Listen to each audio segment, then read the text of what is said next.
So before I start the presentation, I would like to share like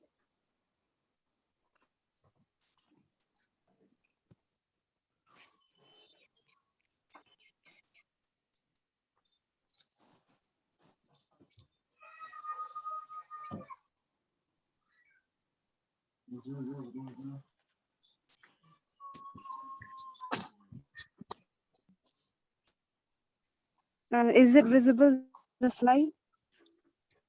Yes, the visible.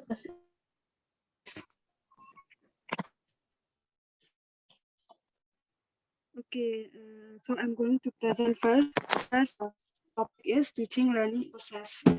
Teaching is attending to these experience and intervening so that learn particular things and beyond the given. Teaching is a process in which one individual teaches or another individual. Teaching is one of the instruments of education and is a special function to impart understanding and skill. The main function of teaching is to make learning effective and meaningful. Here it means that teaching is the only where the teacher prepares the students in order to get, in order the students get their experience and feelings or understanding by the particular topic. Teaching is also a process or an where a teacher, individual or a group. It is also one of the instrument or a method where in education setting where students can gain their knowledge and understanding and skills. And the main aim and objective of teaching is to make the students more learning effective and meaningful to the particular topic. I hope you understand. Then the next is setting out goals with the motivation to make someone by arousing its needs to learn it. Teaching is meaning if the people's feelings, experience, and needs. Teaching is a two-way process and interactive medium of transferring education. Here it means that what should it involve in teaching setting regarding based on education. Teachers prepare the methods, the materials, or the slides for the students in order to make them a simple and easy way of understanding. Then now we'll come to the phases of teaching. Teaching is a complex process. It requires systematic planning to carry out. So the first one is pre-active phase. It is a phase of planning where teachers make the selection of books to be taught to students and decide whether to inform parents about child performance. Here it means that pre-active phase before the teacher try to explain any particular topic to us, they used to select a book or any material us understand the particular topic. The second one is interactive phase. The teacher uses for achieving the goals set to students. Here, in the second phase, after they have selected different tools, different student to teach.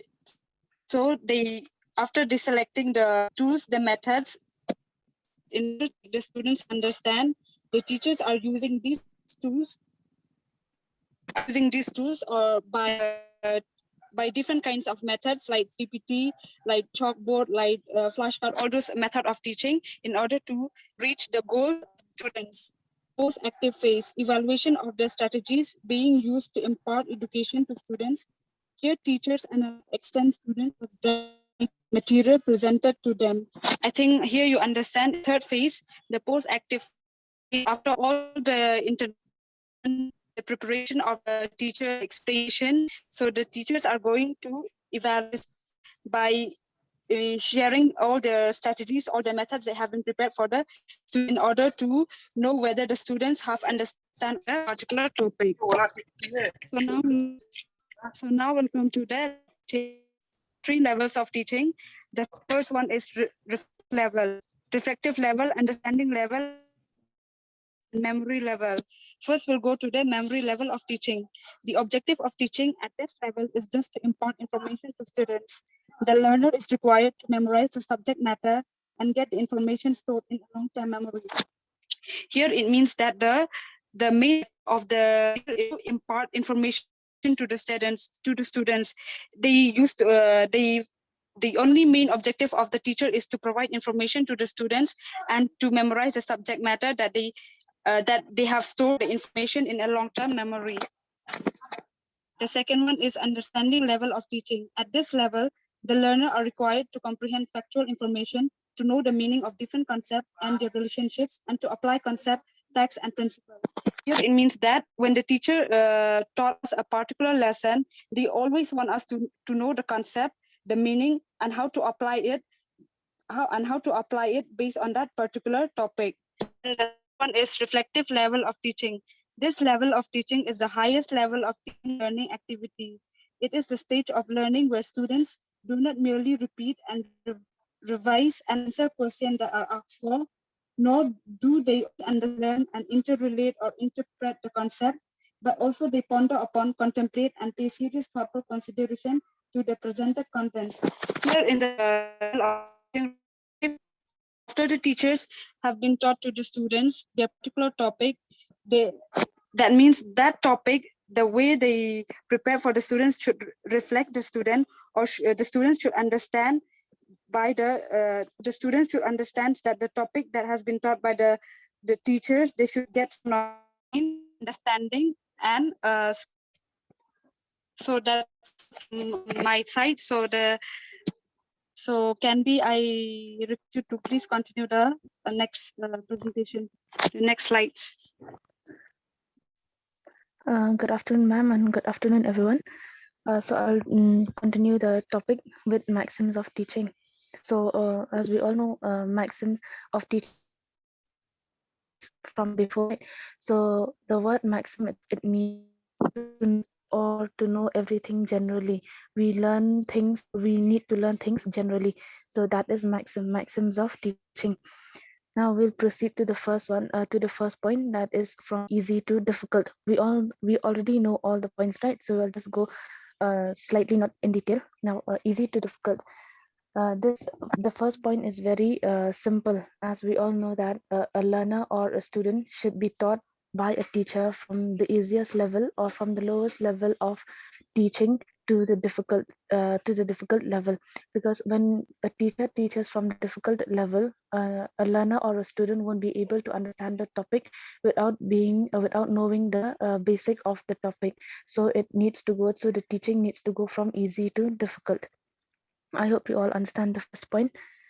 Then we'll move to the second, that is known to unknown. Now, from known to unknown, this means that where a learner or a student has already a particular topic that is supposed to be taught. So that a student already knows the topic. Some of after being taught, they come to know there are some unknown topics, there are some unknown subheadings of the topic. So through teaching method, the student or learner who has already had knowledge about a topic, they can know more, or they get the information through teaching. This means teaching of from known to unknown. Simple to complex. This simply we can say from a lower level to higher level of teaching. Okay, simple to complex is just easy to difficult. Okay, I hope you all understand. Now we'll move to direct to indirect. Can anyone hear me? Yeah. Hello. Yes. Yes, Candy. I hear you. Okay, now we'll move to the next one, that is from direct to indirect. Now here an example. So for example, first year nursing students. Okay, for the first year nursing students can be sent directly to clinical duty without being taught theoretically to know about nursing. They cannot, after joining nursing profession, they cannot be sent directly to clinical duty so that they can know more about nursing. First, they need to be taught theoretically, then they can be sent to clinical. That is direct to indirect. Okay, now we'll move to particular to general. This here also I'll just give an example, like say posting. Now when we say community posting, we only know that when we say community posting, what comes to our mind is we need to go posting in the community site. So but we don't know what generally community posting is, or what generally is included in community posting. For example, in community posting, we don't only have home visit, we have clinical duties as well, right? So that goes from particular to general for community posting. When posting, most of us will only think about home visit, but generally we know that community posting does not include only home visit but as well as clinical duties. Okay. Now we'll move to the next one, that is whole to parts. Now this one also I'll just give an example. Like, we know what a hospital is, right? We know what a hospital is as a whole. When we say hospital, we know that it is a place where care is given to patients. But after being taught, and we after being taught what a hospital is, we come to know the parts or the parts or what the parts or the departments in the whole hospital. As in a hospital, we have many different sites. We have gynae, then ortho, and all those. So without first of not being taught, we know what a hospital as a whole is, but being to us, we come to know that there are many different parts and many different department hospital. Okay, that is from whole to parts. That means from hospital as a whole, we divide the hospital to different parts, that is to all different departments. Okay, now we'll move to psychological to logical. As we all know, when we say psychological, it is within our mind or within our mind or human being, and logic means universally.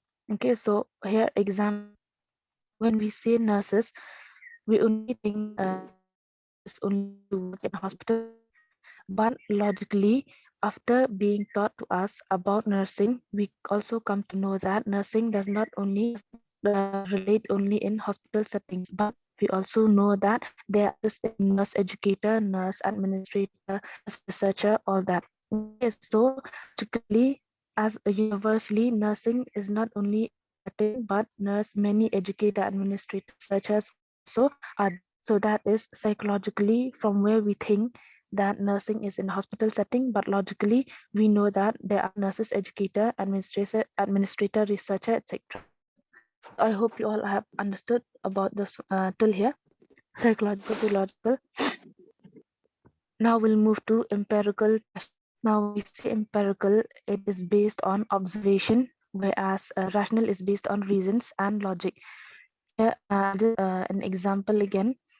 For example, back technique.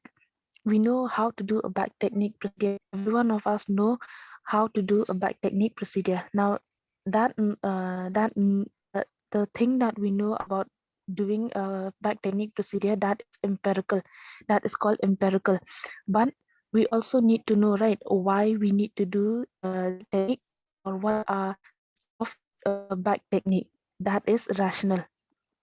I hope you all understood about empirical. Empirical is what we are doing or observing, and rational is why, or is the reason why we are doing, or why the reason we are doing, or we need to know the principles, or why we need to do the back technique. That is rational. Now we'll move to the analysis to synthesis. Now analysis is a breaking down of ideas, whereas synthesis compounding of various ideas. Here, for example, the same example. Now, when we say back technique, back technique, home visit, urine analysis, all these are parts of community posting. When we say community and community health nursing, all these are parts of that. So when we hear these terms, back technique, home visit, urine analysis, all these, what comes to our mind is community health nursing. Now, that community health nursing comes to our mind. That term is called analysis. Okay, it's just two parts or point. So it is just the opposite of whole to parts. Here, from whole we learn parts from from whole, but in analyze the part we know whole. From back technique, home visit, analysis, we know that is community health nursing. Okay, so I hope you all understood. Now we'll move to this. The third one is from proceed from it to definitely. I mistakenly that indefinite to definite. So it is definite to indefinite. Here, for example, this is just like the first point, okay, easy to difficult. Now, for example, first year nursing students will only know about the basic of nursing, right? They will only know about the basic of nursing. So through teaching on and on, they will learn about in the second year, third year, fourth year, in their passion. They learn more about later. We cannot teach a first year student about we cannot teach a first year student the syllabus of third year or fourth year students. So that students should be taught according to their level. So it is from easy to difficult, just like the first one. Okay, so we are the maxims of teaching. I hope you all have understood. Now we'll move to the next slide.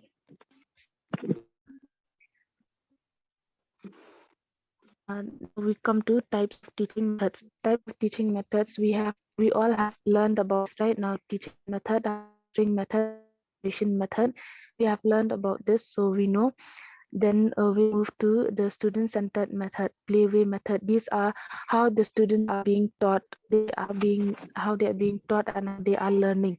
So there are many methods. That is playway method, through observing, then through question answering. We are always giving feedbacks after being taught, right? So that is questioning and answering method. Project method, by doing projects we are learning. Problem solving method, discovery method, we discover new things from teaching. Okay, now we'll move to the next one. Hope you all have understood till there. Yes. Can any 2 or 3 points in terms of teaching? Barisha, can you please tell at least 2 or 3 points for terms of teaching? Barisha, are you there?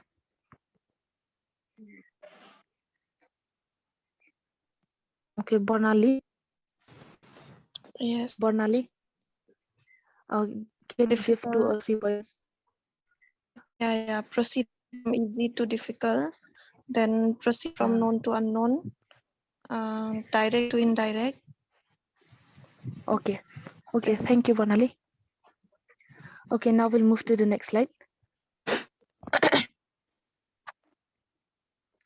Now we'll come to learning. First, we have done with teaching till there. Okay, now we'll move to learning. Now, what is learning? Now, when we hear the word learning, we can always it is a process where an individual is gaining more knowledge through teaching. Okay, it is a process where an individual is gaining more knowledge through teaching, where we can see that an individual is learning through their actions and response and behavior. Now we can see that an individual learning through their actions, response and behavior. What I mean is, for example, a student after being taught or after having classes, we always have to attempt tests or examinations, right? Now the tests or the examinations that we are doing shows how much we are learning and what we are learning. Okay, that is learning. I hope you all understand by the word term learning. Now we'll move to the next slide. That is the learning styles. Now, in styles, we have relational and analytical style. Now, in relational style, the first point says perceives information as part of total picture, and analytical style able to dissemble information from total picture.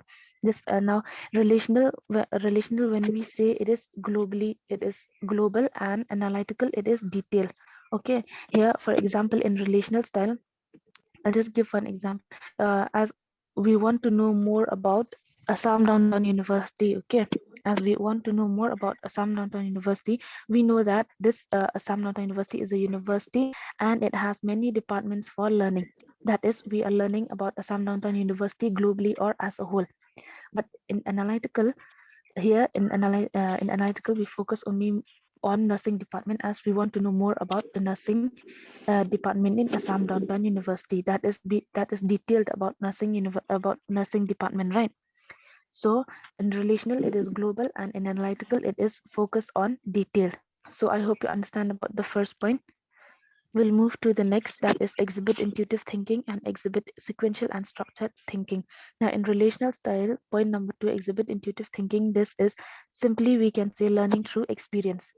Okay, whereas in analytical it is learning sequentially or learning in stepwise. Okay, here the second point in analytical style says that we learning an individual is learning through stepwise, and in intuitive thinking, in the second point in relational, it is learning through experience. So we see the difference, right? Relational and analytical.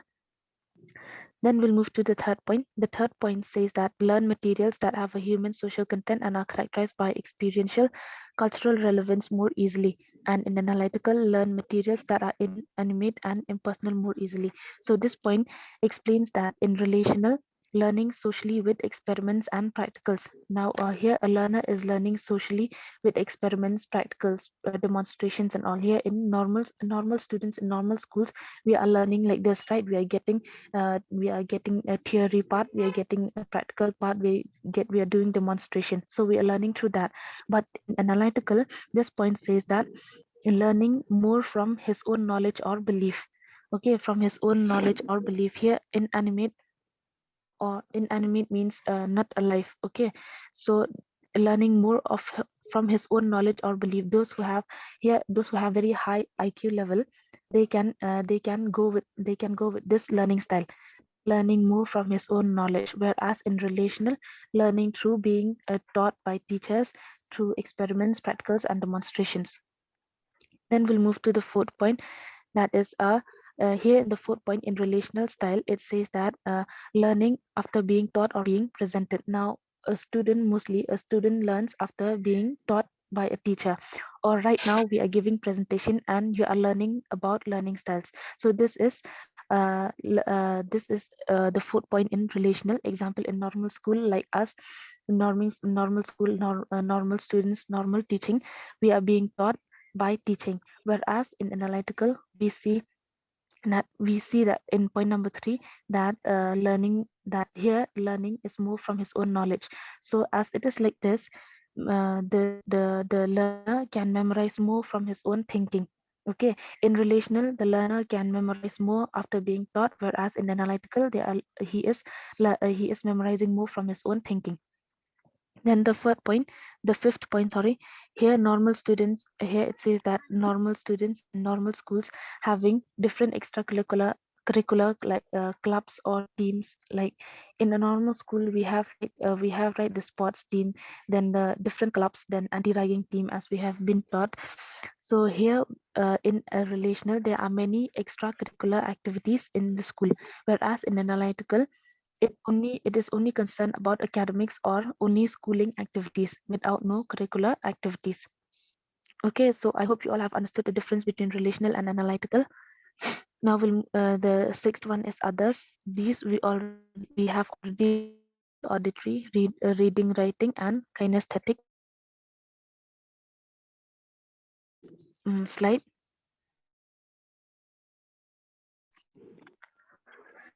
We'll move to next list, paradigms of learning. Now, what do you mean by the word paradigm? Can anyone say? What do you mean by the word paradigm?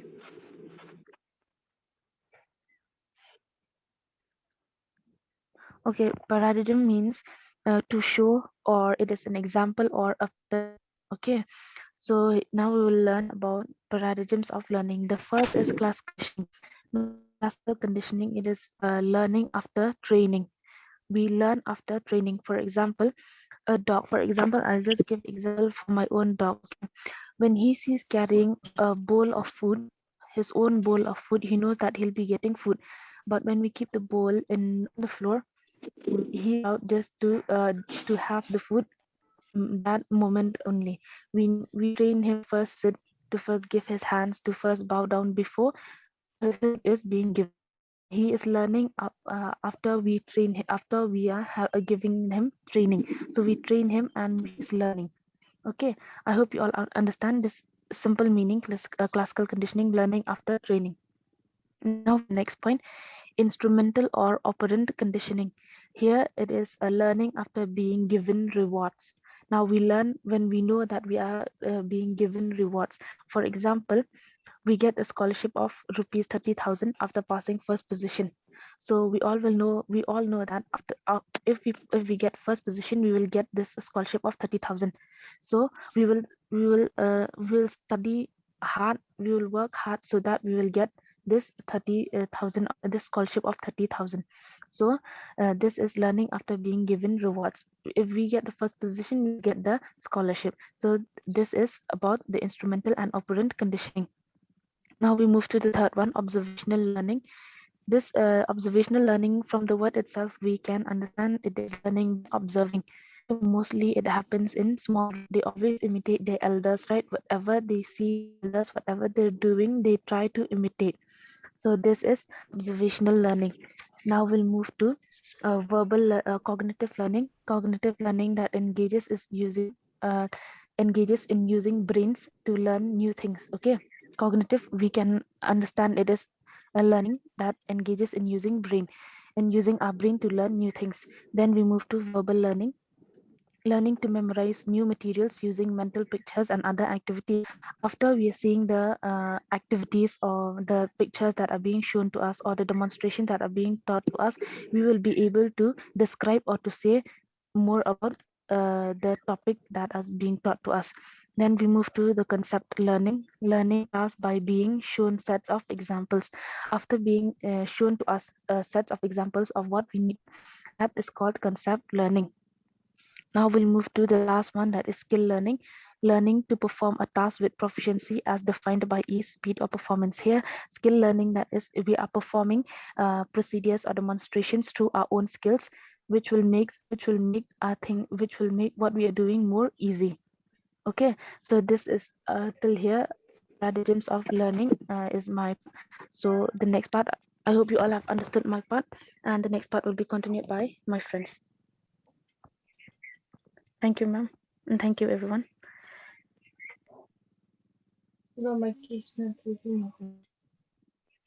Krino, you can start your part. Okay, thank you, Candy. Good afternoon, ma'am. Good afternoon, class. Grace, can you? Okay, thank you. Now, as we have all known about that Grace and Candy, they have talked about the teaching and learning process. So we have come to know that teaching and learning process, they go hand in hand. Without if only there is teaching, then teaching and learning process, as we know that it goes hand in hand. So we have known that both of them play a role in the educational system. Okay, so and in this, the teaching and learning process, the whole education system, it depends on the aims and objective of the teaching and learning process. In the teaching and learning process, the teacher, the learner, the curriculum are organized in a systematic way to achieve the educational goals and objectives. The role of teaching learning is extremely important in modeling of adolescents to become a better human being in the society, as they are going to lead the society once they are grown up. The next is the teaching learning process represents the channel of communication through which the individual strives to acquire the habits, skills, knowledge, attitude, values, and appreciation. The teaching learning therefore becomes a process by which its behavioral patterns are produced through experience. And the last one is the teaching learning is brought about through teaching. The teaching process is the arrangement of the environment within which the students can interact and study. Next we'll go with a new topic, that is the formulation of objective. In this formulation of objective, I'll start with the introduction. In this section, is the intention of any course are determined to a large extent by the form in which the aim objective are stated, whereas the aims are general statements broadly indicating the intention of the course, the objective, and specific statement of what the learner is supposed to do as a result of a course of study. And in the formulation of objective, the aims is a purpose towards which behavior is directed, it is a desire that a person wishes to achieve. Next slide, please. And the objective of the formulation of objective is specific knowledge, skills, or attitudes the students are expected to achieve through their college experience. And in the formulation of objective, there are two types of objectives. They are educational objective and the teaching learning objective. And in the educational objective, educational objective, it tells us about the learner.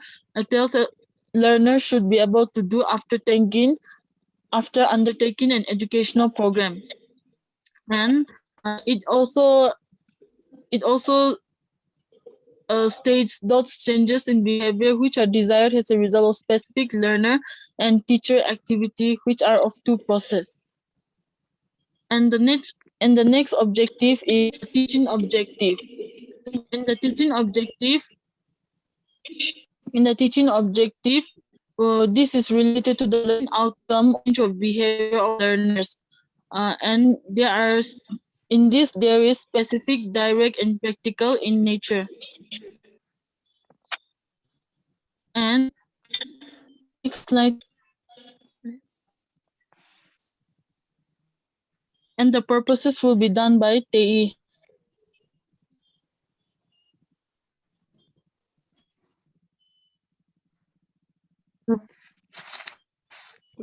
Good afternoon, ma'am. Good afternoon, friends. Now we came to know what is formulation of objective, aims, types of objective. Now I'll be giving from purposes of formulation of objective. Am I audible? Yes, Yes. Yes, Okay, for teachers, it serves as guide in selection of important and desirable subject matters. It describes behavior in terms of student performance, and also it serves as basis for formulation, and also it indicates direction toward which behavior is to be geared. And for the student purposes, they indicate to the learner what needs to be learned and give direction to student toward in-depth study. And they provide guidance for all remaining aspects involved in planning, implementing, and evaluating instructional programs.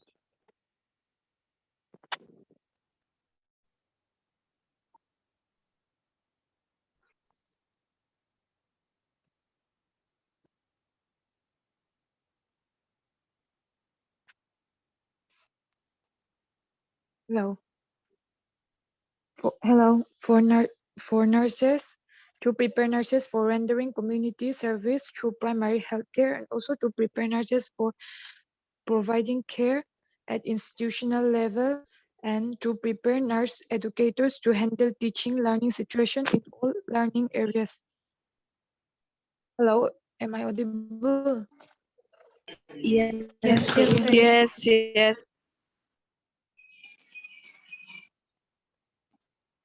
Next is characteristic.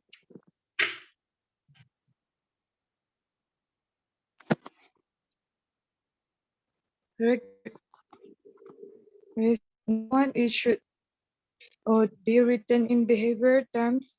It should reflect the condition, the activities check be performed to achieve the objective, and it should reflect standard and condition.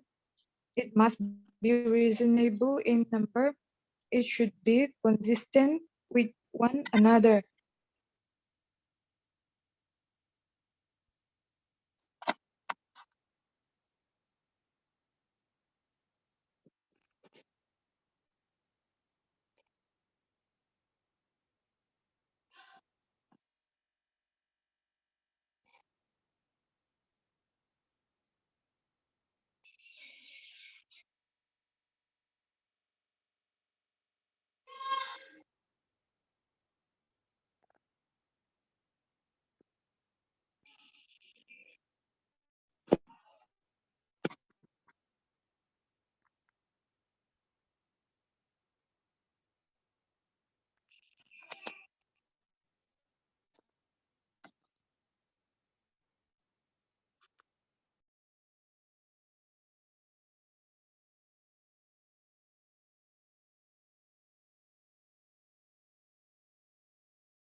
Hello, TE.